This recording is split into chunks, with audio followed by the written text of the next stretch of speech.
Assalamualaikum warahmatullahi wabarakatuh. Sejarawan Indonesia yang baru bermunculan tahun 1950-an ini memang merupakan sejarawan yang berbeda sekali dengan Husein Jayadiningrat. Jadi Husein Jayadiningrat ini adalah termasuk sejarawan yang langka karena dia sejak awal telah menerapkan kritik. Jadi mencari sumber-sumber, baik sumber-sumber dari dalam maupun sumber-sumber dari luar, dan melakukan kritik baik ekstern maupun intern sehingga hasil karyanya itu bisa dipertanggungjawabkan sebagai suatu sumbangan historiografi di Indonesia. Nah, orang seperti Husein ini termasuk manusia langka, termasuk manusia atau sejarawan yang tidak ada pengikutnya.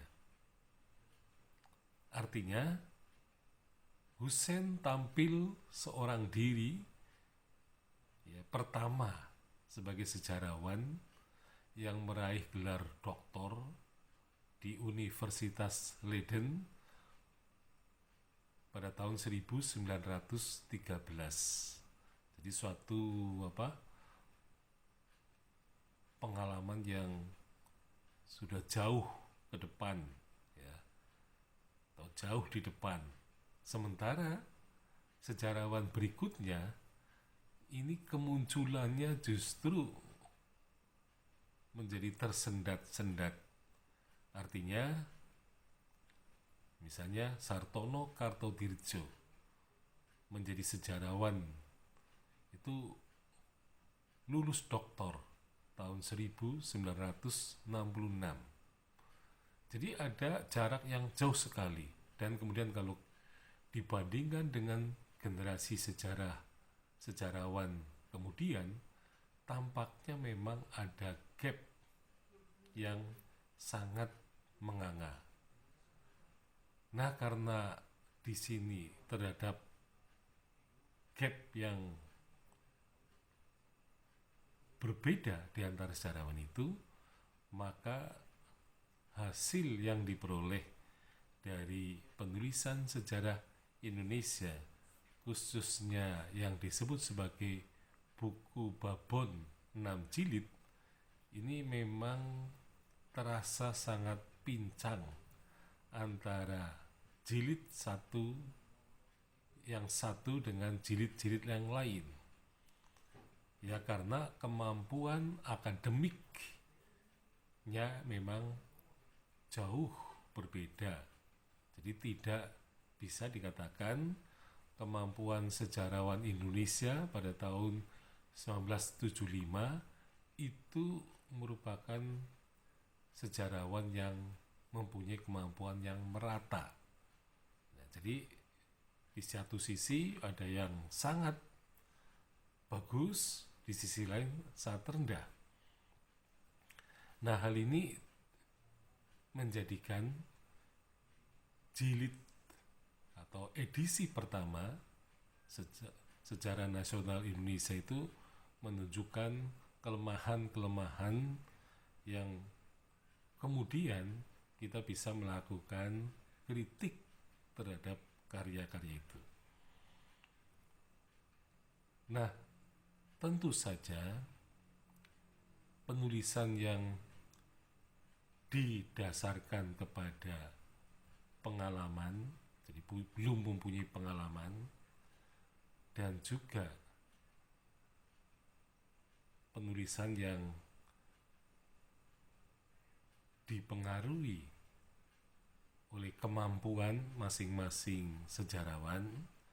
Nah, sehingga hasilnya memang terasa pincang atau banyak ketimpangan antara jilid yang satu dengan jilid yang lain. Nah, sebenarnya peneliti atau sejarawan Indonesia yang mempunyai pengalaman tentu saja kalau dia melakukan penelitian itu dengan cara penelitian sejak awal. Artinya sejarawan itu harus bekerja dari titik nol, bukan dari titik yang lain, bukan dari titik 3, titik 4, titik 5, atau 6, dan seterusnya, tetapi dari titik nol. Artinya sejarawan Indonesia lebih baik bekerja dari kekosongan, meskipun ada karya sejarah kolonial. Nah, memang sejarah kolonial ini sejarah yang difokuskan pada masa kolonial, yaitu masa penjajahan Hindia Belanda, yaitu setelah dibubarkannya VOC, ya, itu merupakan periode kolonial. Nah, sedangkan ketika VOC melakukan perdagangan itu sebagai masa emporium, ya, perdagangan, maka sejarah yang kita tulis, ya, itu juga sebenarnya bisa saja berbau kolonial, ya, meskipun kolonialnya dari segi emporium. Nah, tetapi Belanda juga menulis sejarah masa Hindu dan Buddha, ya. Jadi Hindu Buddha pun ditulis oleh para sejarawan Belanda, sehingga sejarawan Indonesia pun bisa melakukan penelitian yang mestinya, ya, dikerjakan berdasarkan kemampuannya. Tetapi ternyata bahwa cara kerja yang diwariskan oleh Belanda kepada bangsa Indonesia adalah bahwa masa prasejarah ini sangat diperhatikan oleh para arkeolog yang fokusnya prasejarah. Kemudian masa Hindu-Buddha, ya, arkeolognya juga Hindu-Buddha ditambah dengan epigrafi, ditambah dengan filologi, ya, filologi. Nah, sehingga sejarawan yang mestinya bekerja ini tidak terlibat. Nah, begitu pula ketika menulis zaman Islam, ternyata sejarawannya juga tidak terlibat. Yang terlibat adalah para filolog, ya, dan mungkin epigrafi Islam, dan juga arkeologi Islam. Nah, inilah yang terjadi.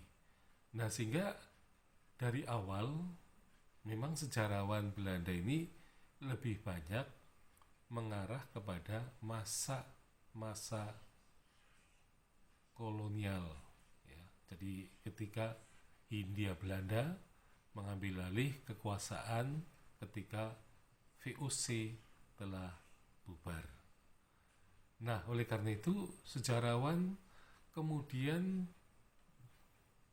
sedikit sekali mempunyai pengalaman melakukan penelitian dari titik nol. Artinya dia melakukan heuristik, ya. Jadi bagaimana seorang sejarawan mempunyai problem-problem berat ketika mencari sumber-sumber sejarah. Jadi mencari sumber sejarah itu termasuk pekerjaan yang sangat berat bagi sejarawan, karena ibaratnya dia turun ke lapangan yang sebenarnya dia tidak menguasai. Jadi penguasaan sumber itu harus ditempuh dengan cara yang lama. Nah, setelah terkumpulnya sumber, kemudian dilakukan kritik sumber yang dengan dua cara, yaitu kritik ekstern dan kritik intern.